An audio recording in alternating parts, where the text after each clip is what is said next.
ሰላም ጤና ይስጥልን ውድ የዩቲዩብ ቻናላችን ቤተሰቦች እንደምን አላችሁ? የዩቲዩብ ቻናላችንን ላይክ፣ ሼር፣ ሰብስክራይብ በማድረግ የኛ ቤተሰብ ይሁኑ። ስፖርታዊ ዜናዎችን ይዘን መጥተናል። እስከ መጨረሻው ድረስ አብራችሁ እንድትከታተሉን የአክብሮት ግብዣችን ነው። በርካታ ተጫዋቾቹን በጉዳት ያጣው የሊጉ መሪ አርሰናል እሁድ ተጠባቂውን የሰሜን ለንደን ደርቢ ጨዋታ ያደርጋል። በጨዋታው ጉዳት ላይ የሚገኘው የፊት መስመር አጥቂው ቪክቶር ዮኬሬሽ መድረሱ አጠራጣሪ መሆኑ ተገልጿል። ካይ ሃቨርትዝ በበኩሉ ወደ ልምምድ ተመልሶ የነበረ ቢሆንም ጉዳቱ በድጋሚ አገርሽቶበታል። መድፈኞቹ ብራዚላዊው ተጫዋች ጋብሪኤል ጄሱስ ወደ ሙሉ አካል ብቃቱ እስኪመለስ እንደሚጠብቁ ተዘግቧል። ይህንንም ተከትሎ አርሰናል በሰሜን ለንደን ደርቢ ጨዋታ ሚካኤል ሜሪኖን በፊት አጥቂነት ሊጠቀም እንደሚችል ተገልጿል። ሜሪኖ ባለፈው የውድድር ዘመን መጨረሻ በተመሳሳይ ሚና ተሰልፎ ኃላፊነቱን በሚገባ ሲወጣ እንደነበር ተገልጿል።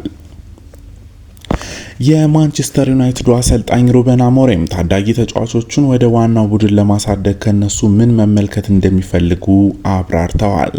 በመጀመሪያ ለማንቸስተር ዩናይትድ መጫወት ክብር ነው ያሉት አሰልጣኙ አንዳንድ ተጫዋቾች ይህንን እንደ ቀላል ያዩታል ብለዋል። በመጀመሪያ የምንመለከተው የተጫዋቾቹን ተክለሰውነት ሁኔታ ነው፣ ምክንያቱም በሊጉ ለመጫወት ወሳኝ ነገር ነው ሲሉም ሩበን አሞሪም ተናግረዋል። ታዳጊዎቹ የሚዲያውን ትኩረት እንዲቆጣጠሩት መርዳት ይገባል ያሉት አሰልጣኙ ከመጠን በላይ እንዳይጫወቱ መጠንቀቅ ያለብን ያ ከዚህ በፊት ችግር ነበር ብለዋል። አሰልጣኙ አክለውም በመጨረሻ ከታዳጊ ተጫዋቾች የምንፈልገው ወሳኝ ነገር ተጽዕኖና የስራ ስነ ምግባር ነው ሲሉም ገልጸዋል። ከዚህ ጋር ተያይዞ የቀያዩቱ ሰይጣኖች ዋና አሰልጣኝ ሩበን አሞሪም ያለፈው ዓመት አስቸጋሪ ጉዞ ቢሆንም ለአሁኑ አስፈላጊ ነበር ብለዋል። ካለፈው ዓመት ብዙ ነገሮችን ተምሬያለሁ ያሉት አሰልጣኙ አሁን የተሻለ አሰልጣኝ ነኝ፣ ለወደፊቱ እንዲሁም ለአሁኑ ዝግጁ ነኝ ብለዋል። አሁን የተሻለ እየተጫወትን ነው፣ ምክንያቱም በውጤት የመጣ የተሻለ በራስ መተማመን አለን፣ ነገር ግን ከምርጥነት ሩቅ ቦታ ነን ሲሉ ሩበን አሞሪም ገልጸዋል። ወደ ሌላኛው ዜና ስናመራ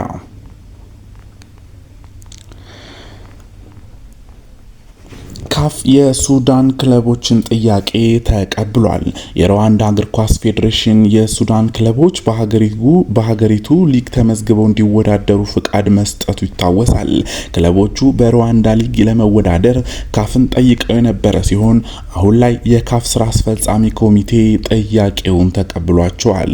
በሱዳን ባለው የእርስ በርስ ጦርነት ምክንያት የሀገሪቱ እግር ኳስ ሊግ መቋረጡ አይዘነጋም።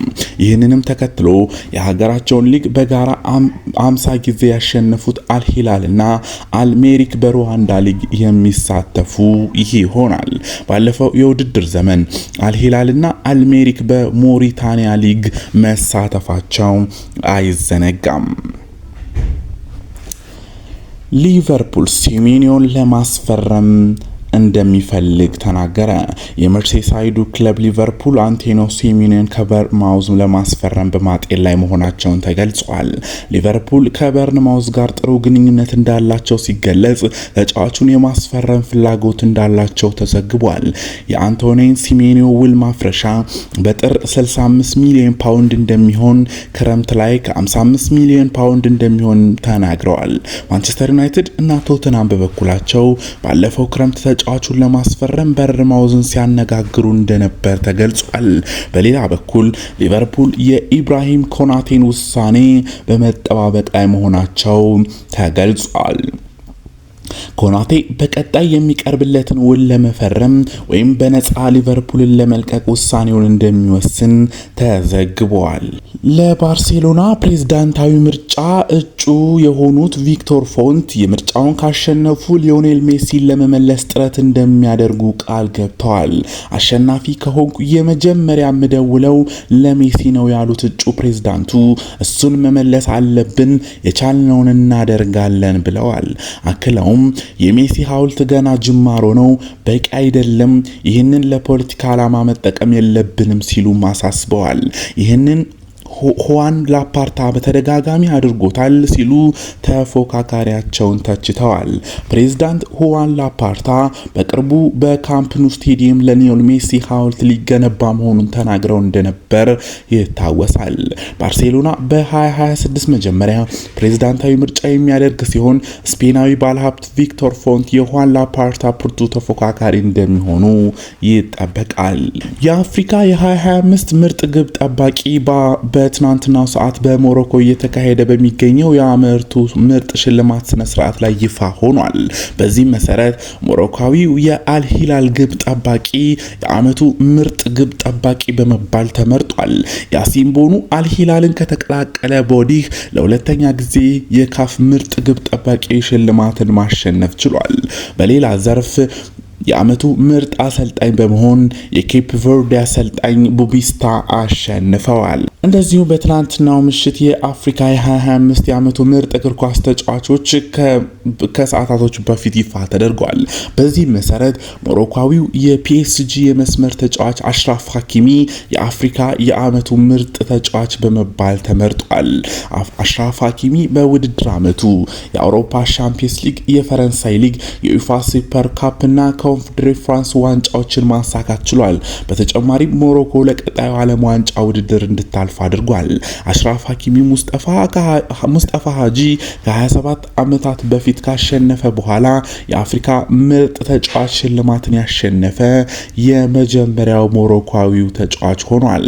ሀኪሚ ከሽልማቱ በኋላ ይህ ለኔ ትልቅ ክብር ነው፣ አስደስቶኛል፣ ክብሩን ፈጣሪ ይውሰድ ብሏል። አክሎም ቀጣይ የአፍሪካ ዋንጫን ለማሸነፍ የቻልነውን ሁሉ እናደርጋለን ሲልም ገልጿል። የኢትዮጵያ ፕሪሚየር ሊግ ስድስተኛ የጨዋታ ሳምንት መርሃ ግብሮችን እንገራችሁና ዜናችን እናጠናቅቃለን። ሲዳማ ቡና ከመቀለ ሰባ እንደርታ አዲስ አበባ ስቴዲየም ሐሙስ ህዳር 11 9 ሰዓት 7 ሰዓት ላይ እንዲሁ ወልዋሎ አዲግራት ሐዋሳ ከተማ እንዲሁ ኢትዮጵያ ንግድ ባንክ ከወላይታ ዲቻ 10 ሰዓት የሚያደርጉት ጨዋታ ይጠበቃል። በዚሁ ተያይዞ ሐዋሳ ዩኒቨርሲቲ ስቴዲየም ላይ ነገሌ አርሲ ከአዳማ ከተማ 10 ሰዓት፣ ኢትዮጵያ ቡና ከኢትዮ መድን 9 ሰዓት፣ ቅዱስ ጊዮርጊስ ከሃዲያ ሆሳና 12 ሰዓት የሚካሄደው ጨዋታ ተጠባቂ ነው። ቅዳሜ ህዳር 13 በ7 ሰዓት ላይ ምድረ ገነት ሽረ ከመቻል 7 ሰዓት ላይ ሲካሄድ እንዲሁ ፋሲል ከነማ ከድሬዳዋ ከተማ 10 ሰዓት ላይ የሚካሄደው ጨዋታ ተጠባቂ ነው። እንዲሁ አርባ ምንጭ ከተማ ከሸገር ከተማ 9 ሰዓት ላይ፣ ባህር ዳር ከተማ ከኢትዮ ኤሌክትሪክ 12 ሰዓት ላይ የሚያደርጉት ጨዋታ ተጠባቂ ነው። ተመልካቾቻችን ለሰዓቱ ይዘነው የነበረው ዜና እዚህ ላይ ያበቃ። በነገው የስፖርታዊ ወጃችን ዳግም እስከምንገናኝ ድረስ